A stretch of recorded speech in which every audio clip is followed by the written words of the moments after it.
लड़का कहे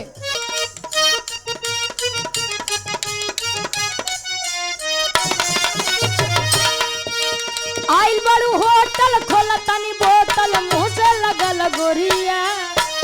आइल बड़ू होटल खोला तनी बोतल मुंह से लगल गोरिया यो आइल बड़ू होटल खोला तनी बोतल मुंह से लगल गोरिया हाँ आइल बड़ू होटल खोला तनी बोतल मुंह से लगल गोरिया तनी हुई यर में बियर से नहाला गोरिया न्यूयर में बियर से नहाला गोरिया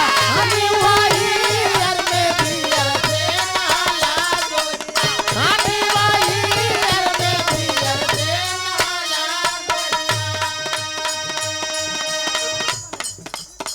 कहे आइल बड़ू होटल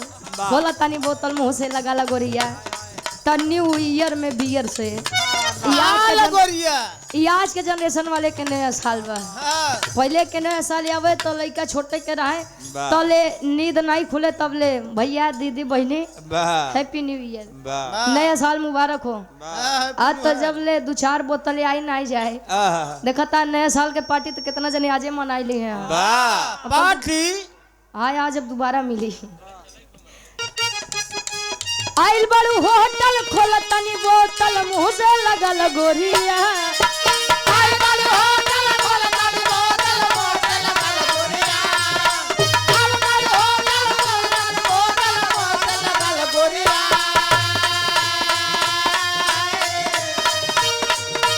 आइल बड़ू होटल खोला तनी बोतल मुंह से लगल गोरिया तनी ईयर में बियर से नहाला गोरिया ईयर में बियर से नहाला गोरिया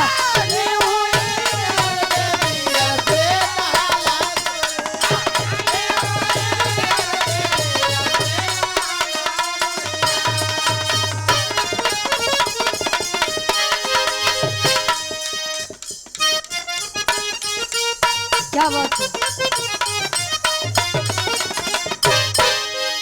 इन नई भी बा पुरान की भी बा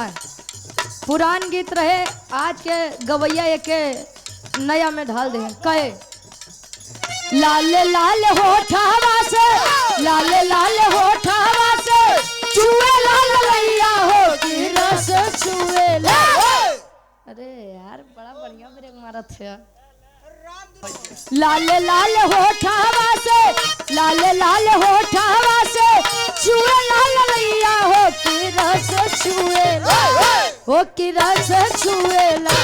जैसे मावा के मोजरा से रस चुएला हो की रस चुएला जैसे मावा के मोजरा से रस चुएला हो की रस चुएला जैसे मावा के मोजरा से रस चुएला हो की रस चुएला लड़का कहे